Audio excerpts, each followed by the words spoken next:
Hello everyone. Welcome back to the course on computer networks. Today we shall see network protocols and communication. Before we step into the topic, we shall understand what are the things we are going to learn today. Today we will be learning about data communication, data flow, what are the importance of protocol in computer network. Understand guys, protocols are very important in computer network, and what are the elements will also be addressed in today's session. Now we shall see what is data communication. Data communications are the exchange of data between two nodes. If there are two nodes, they are going to exchange data via some form of link or transmission medium. In this case, the transmission medium is the cable. We have seen data communication. It means two nodes are going to exchange data. Data flow means the data is going to flow from one node to another node. And there are three different flows: simplex, half duplex, full duplex. We shall see all these three data flows in detail. Firstly, the simplex. It is always a unidirectional communication. One node can transmit and other will receive. For example, keyboards. Just take a keyboard is connected to a CPU. Keyboard is going to give data to the CPU, whereas CPU is not going to give any data to the keyboard. Likewise, our traditional monitors. I am not talking about our touch monitors, our traditional monitors. Whatever the data is there in the CPU, that is going to be given to the monitor, and monitor is not going to give any information to the CPU. In both the cases, the data or the communication is always unidirectional. Coming to the half duplex, the communication is in both directions. It means it can send as well as it can receive, but not at the same time. The very important part about half duplex is that the communication can happen in both directions but not at the same time. If one device is sending, the other device can receive. And not at the same time both sending and receiving can happen. Example, walkie-talkie. In a walkie-talkie, we can talk as well as we can listen, but we can't talk and listen at the same time. Now we shall see what is full duplex or simply duplex. In the previous case, that is the half duplex, communication happened in both directions but not at the same time. Whereas in full duplex, communication can happen in both directions simultaneously. It means devices can send or receive data at the same time. Example, telephone line.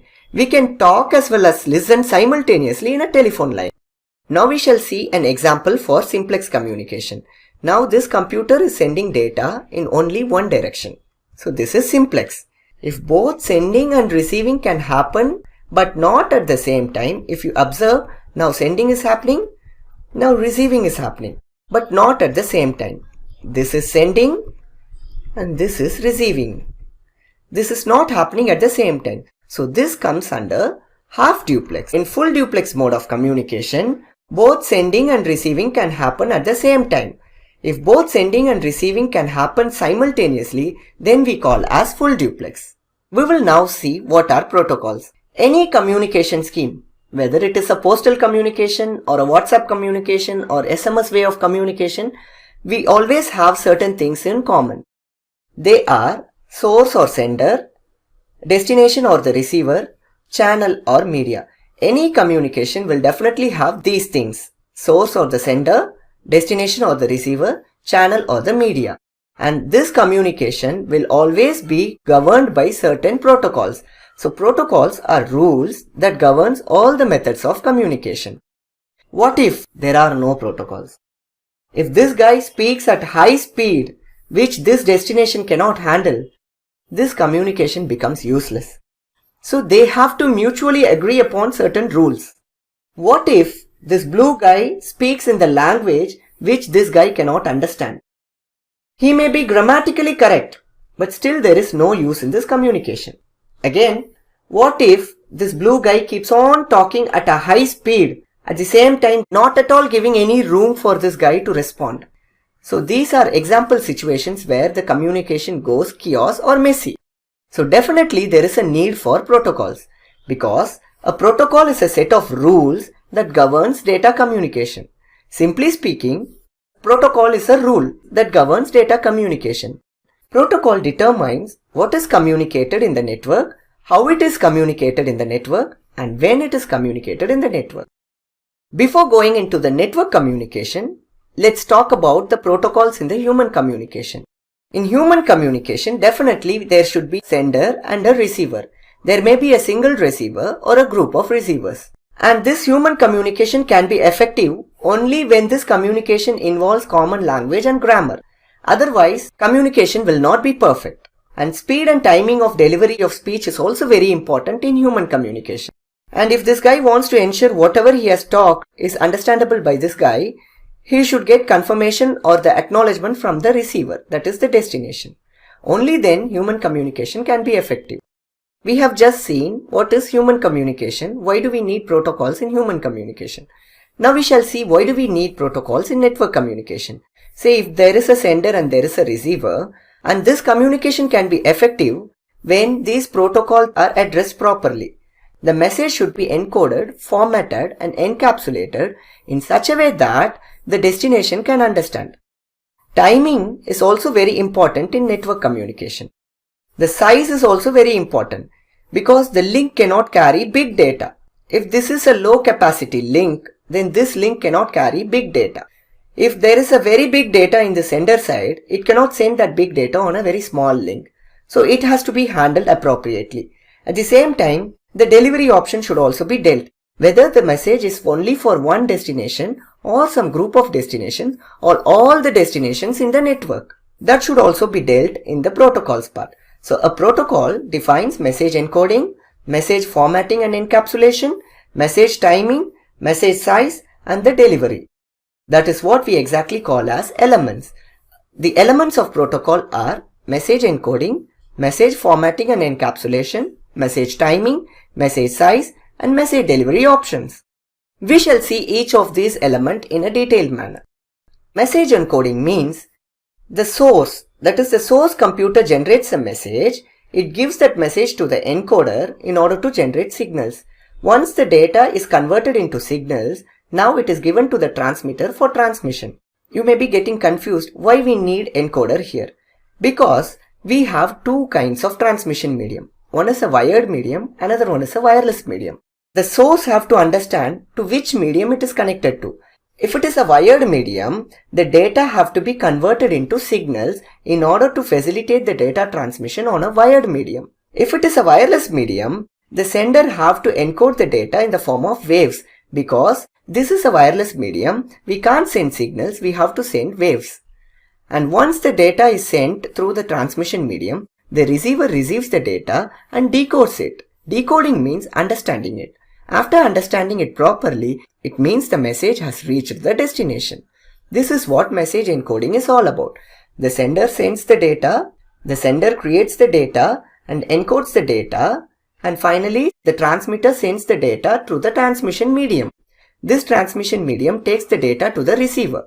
The receiver, after receiving the data, it decodes the data, and after proper decoding, it means the message has reached the destination. This is what message encoding is all about. We shall see the second element of the protocol, that is the message formatting and encapsulation.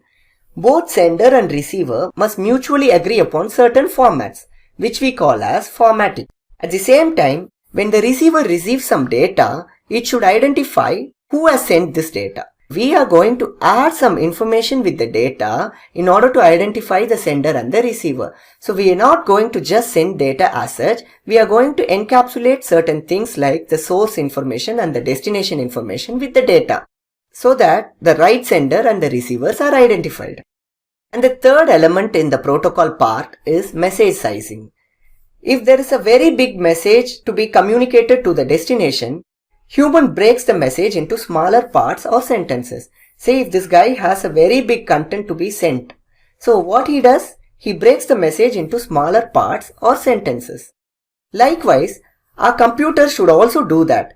If the capacity of the link is very small, but the data to be transmitted is very big, this computer should break this big message into smaller units which this transmission medium can handle. This is what message sizing. And this is one of the things a protocol should do. And message timing is the fourth element of protocols. And message timing deals with flow control and response timeout. Let's first talk about flow control. Let's assume this guy is very fast, the sender is very fast, and the receiver is slow. Since the sender is very fast, it can send data at high speed. What about the receiver?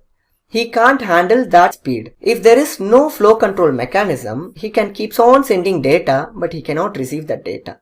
So the entire communication will become useless. It is the responsibility of the protocol to provide flow control mechanism. At the same time, if the sender is sending some data and the receiver has to acknowledge the data, when the acknowledgement is sent back to the sender can understand that the data is received by the destination. If the acknowledgement is not received, the sender have to wait for a certain period of time. After the expiry of the time, the sender will retransmit the same so that we can ensure guaranteed delivery. And it is the responsibility of the protocol to tell how much time this computer should wait for an acknowledgement. And we have the last element of the protocol, the message delivery options. There are 3 delivery options.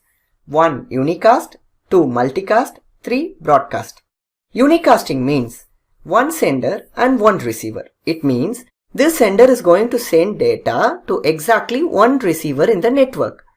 If the sender is sending the data to exactly one destination, it is called as unicasting. If the sender sends the data to set of receivers but not to all, then this is multicasting. Broadcasting means the sender sends the data to all the participants in the network. Then we call as broadcasting. And that's it, guys. Now we shall just recapture what we have seen today. We have seen what is data communication. That is the exchange of data between nodes. And we have also seen what is data flow. And we have seen the 3 data flows: simplex, half duplex and full duplex. We have also seen the role of protocols in computer networks. Not only in computer networks, even in real time, protocols has a very important role to play with. And we have also seen what are the elements of protocols. There are 5 elements of protocols: message encoding, message formatting and encapsulation, message size, message timing, and finally the delivery options. I hope the session is informative.